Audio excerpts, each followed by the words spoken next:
అందరికీ వందనములు. ప్రియమైన దేవుని బిడ్డలారా, ఉదయకాల సమయంలో పడకల మీద నుంచి ఎక్కడుందని ప్రభు యొక్క కృపావర్తన విన్నారండి. ఈరోజు బేస్తవారము 19వ తారీఖు మరి ఫిబ్రవరి నెల 2026 సంవత్సరం. ఈ ఉదయకాలం పడకల మీద నుంచి ఎక్కడుందని ప్రభు యొక్క కృపావర్తన మనం విన్నట్లయితే దేవుని వాక్యంలో నుండి కొన్ని మాటలు చూద్దాం రండి. యెషయా గ్రంథము 51వ అధ్యాయం 3వ వచనం. యెషయా గ్రంథము 51వ అధ్యాయం 3వ వచనం. యెహోవా సీయోనును ఆదరించుచున్నాడు. యెహోవా సీయోను ఆదరించుతున్నాడు. కాబట్టి ఇక్కడ మనం దేవుని యొక్క వాక్యాన్ని చూసినట్లయితే ఆయన సీయోన్ని ఆదరించుతున్నవాడు ఉంటాడు. సీయోన్ని ఆదరించుతున్నాడు. సో ఇక్కడ మనం గమనించాల్సిన కోణం ఏంటంటే సీయోన్ని ఆదరించడానికి కారణం, ఆయన సీయోన్ని ఆదరించడానికి గల కారణం ఏంటి అని అంటే మొదటి మాటను మనం చూద్దాం. సీయోన్ని ఆదరిస్తున్నాడు దేవుడు. ఎందుకంటే సీయోన్ లాగా మనం కూడా ఉంటే మనల్ని కూడా దేవుడు ఆదరిస్తాడు. అయితే మనలో ప్రార్థన జీవితం ఉండాలి.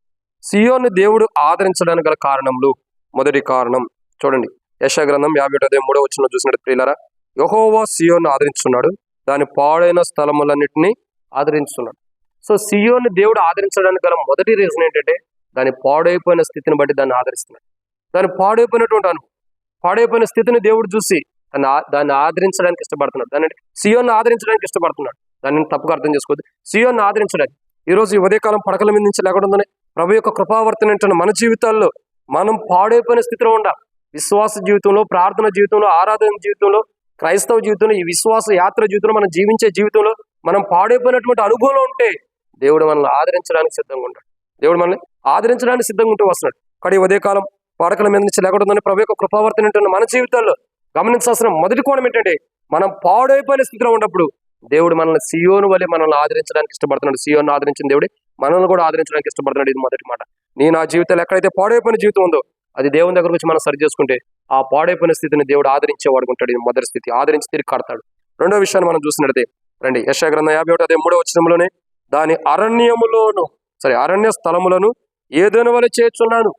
అరణ్య స్థలములు ఏదైతే అరణ్యంగా ఉంటూ వచ్చిందో, ఏదైతే బీడిబారిపోయిన అరణ్యంలాగా అవుతూ వచ్చిందో, అరణ్యం లాంటి ప్రదేశమును దేవుడు వనములాగా చేయాలని ఇష్టపడుతున్నాడు. అరణ్యమును వనములాగా చేయడానికి ఇష్టపడుతున్నాడు. అరణ్యము పనికిరాని స్థితిలో ఉండొచ్చు, వనం అనేది పనికొచ్చేది ఉంటుంది. కాబట్టి దేవుడు మన జీవితాలు సీయోన్ని ఎందుకు ఆదరించున్నాడు అంటే అది పాడైపోయిన స్థితిలో ఉంది.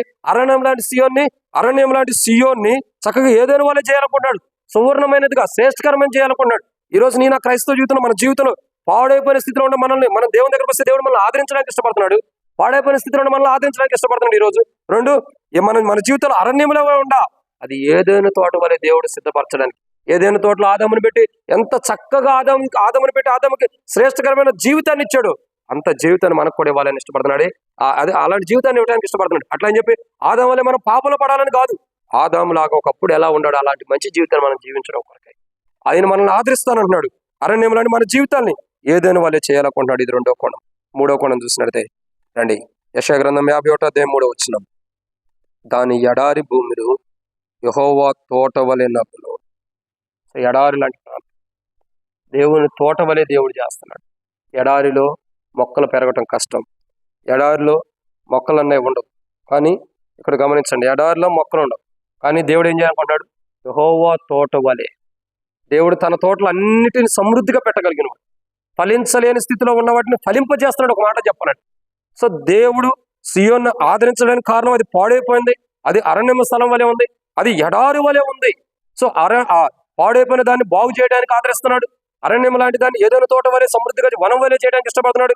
ఇంకా ఎడారి లాంటి భూమి కలిగినటువంటి సియోన్ని దేవుని యెహోవా తోట వలె, అంటే సమృద్ధైనటువంటి తోట వలె, సమృద్ధైనటువంటి ఫలించినటువంటి చెట్లు వలె దేవుడు సియోన్ని ఆదరించి అలా ఎడారి లాంటి భూమిని యెహోవా తోట వలె, అంటే ఆ ఫలించే చెట్లు వలె మనల్ని సిద్ధపరచడానికి, సీయోన్ని సిద్ధపరచడానికి ఇష్టపడుతున్నాడు. మనల్ని కూడా సిద్ధపరచడానికి ఇష్టపడుతున్నాడు.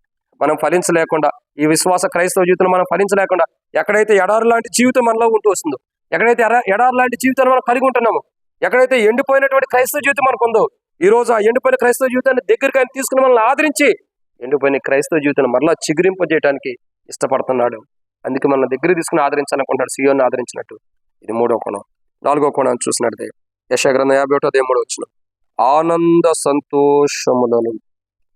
ఒకప్పుడు సీయోన్లో ఆనంద సంతోషాలు లేవు, పోయినాయి, ఎగిరిపోయినాయి. ఆనంద సంతోషాలు అనేవి సీయోన్లో లేవు. సీయోన్లో దుఃఖం, బాధ, వేదన ఇంతకుముందే చూస్తూ వచ్చాం కదా, అనేకమైన విధానాల్లో సియోన్లో ఉంటున్నారు. సియోన్లో దుఃఖం వేదన ఉంటున్నప్పుడు దేవుడు ఆనంద సంతోషాన్ని ఇస్తానన్నాడు. సో దుఃఖంతో వేదనతో ఉన్నటువంటి సియోన్ని దేవుడు దగ్గర తీసుకుని ఆదరించాలని ఇష్టపడుతున్నాడు. ఈరోజు నేను ఆ క్రైస్తవ జీవితంలో మనం కూడా దుఃఖంతో మునిగిపోతే, సంతోషం ఆనందం లేకుండా దుఃఖంలో వేదనతో మునిగిపోతే, మనల్ని కూడా ఆయన దగ్గరికి తీసుకుని సియోన్ని ఆదరించినట్లు మనల్ని కూడా ఆదరించి మనకు ఆనందం సంతోషాన్ని ఇవ్వాలనుకుంటున్నాడు. ఇది 4వ మాట. 5వ విషయాన్ని మనం చూద్దామండి. 5వ విషయం చూసినట్టు యెషయా గ్రంథం 51 అధ్యాయం 3 వచ్చిన 53 కాదు, యెషయా గ్రంథం 51 అధ్యాయం 3 వచ్చిన సంగీత గానమును దానిలో వినబడు. సియోను సంగీతంతో దేవుని గణపరిచే స్థితి కూడా సియోన్లో లేదు. సియోన్లో ఉన్న పరిస్థితిని బట్టి, ఆ వేదన బట్టి, ఆ బాధను బట్టి సంతోషం అన్నది లేదు. సియోన్లో ఆనందంగా దేవుణ్ణి గణపరిచే రీతిలో పాటల ద్వారా దేవుని మహింపరిచేది లేదు.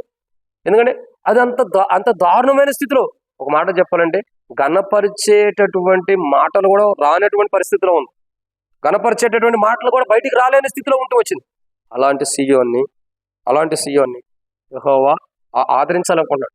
మాటలు కూడా రాలేని స్థితిలో, మాటలు కూడా మాట్లాడలేని స్థితిలో, మాటలు కూడా పలకలేని స్థితిలో ఉన్నటువంటి సియోన్ని, అంటే అంతగా నష్టపోయి, అంతగా నలిగిపోయినటువంటి సియోన్ని దేవుడు ఆదరించి, మాట్లాడలేని అంతగా నలిగిపోయినటువంటి సియోన్ని దేవుడు ఆదరించి ఆ సియోన్లో నుండి సంగీతనాదం బయట తీసుకోవడానికి ఇష్టపడుతున్నాడు. ఈరోజు ఉదయకాలం పడకల మీద నుంచి లేకపోతే ప్రభు యొక్క కృపావర్తన వింటున్నాం. మన జీవితాల్లో మనం కూడా సియోను వలె ఉంటే, పాడైపోయిన స్థితిలో, అరణ్యంలాగా, ఎడారి భూమిలాగా, ఆనందం లేక, సంతోషం లేక, నాదంతో దేవుని కనపరచలేని స్థితిలో ఉంటే, ఈరోజు దేవుడు మనల్ని ఆదరించి, సియోన్ని ఆదరించినట్టుగా మనల్ని ఆదరించి, పాడైపోయిన దాన్ని బాగు చేసి, అరణ్యం లాంటి దాన్ని ఏదైనా వరం వలె చేసి, ఏదోలాగా చేసి, ఇంకా ఎడారి లాంటి దాన్ని యెహోవా తోట వలె చేసి, ఆనందం లేని వారికి ఆనంద సంతోషాన్ని నిప్పింపజేసి, కృతజ్ఞత చెల్లించేవారుగా చేసి, సంగీతంతో దేవుని స్తుతించేవారుగా, దేవుని గణపరచలేని మనల్ని దేవుని స్తుతించేవారుగా దేవుడు మనల్ని ఆదరించి ఈ అనుభవంలోకి మనం తీసుకురావడానికి ఇష్టపడుతున్నాడు సియోన్ లాగా. అలా దేవుడు తీసుకురావాలంటే దేవుని దగ్గరకు మనం రావాలి. దేవుని దగ్గరకు మనం వచ్చి ఆయన దగ్గరకు వచ్చే వారికి ఆయన ఖచ్చితంగా ఫలం దయచేస్తాడు. ఆయన ఫలం దయచేస్తాడనే రావాలి ఆయన దగ్గరకు వచ్చేవారు. ఆయన దగ్గరకు వస్తే ఈ సియోన్ లాంటి ఆదరణ నాకుంది. సియోన్ని ఎలా దేవుడు ఆదరిస్తున్నాడు, ఎలాంటి సియోన్ని దేవుడు ఆదరిస్తున్నాడు, ఎలాంటి పరిస్థితుల్లో సియోన్ని ఆదరిస్తున్నాడు, నన్ను కూడా దేవుడు ఆదరిస్తాడని దేవుని దగ్గరకు మనం వచ్చినప్పుడు దేవుని దగ్గర గొప్ప ఆదరణ పొందుకున్న వారమే, దేవుని మహిమార్థమే మనం జీవించినట్టు ప్రభు మన సాయం చేయను కాక ప్రార్థన. మమ్మల్ని మిక్కిలిగా ఎక్కువగా ప్రేమించిన ప్రియ పరలోకపు తండ్రి, మీకు వందనాలు. సియోన్ లాంటి ఆదరణ మాకు అవసరం. కాబట్టి సియోన్ లాగా మీరు మమ్మల్ని ఆదరించాలి. సియోన్ లాంటి ఆదరణ మేము పొందుకోవాలి. కాబట్టి మేము కూడా పాడైపోయిన స్థితిలో, ఎడారి లాంటిది, అరణ్యం లాంటిది, సంతోషం ఆనందం లేని జీవితం, ప్రభు సంగీత నాదంతో గణపరచలేని జీవితం మాలో ఉంది. ఈ రోజు నుంచి మా జీవితాన్ని, పాడైపోయిన మా జీవితాన్ని తిరిగి సమకూర్చి సియోను వలె మా ప్రభు మమ్మల్ని ఆదరించండి. సియోన్ లాగా మిమ్మల్ని గణపరిచే స్థితిలో మమ్మల్ని తీసుకురామని ఈ ప్రభు యేసుక్రీస్తు నామములో విశ్వాసంతో ప్రార్థిస్తున్నాను తండ్రి, ఆమేన్. ప్రియమైన దేవుని బిడ్డలారందరికీ మన ప్రభు యేసుక్రీస్తు నామములో శుభవందనములు. Praise the lord.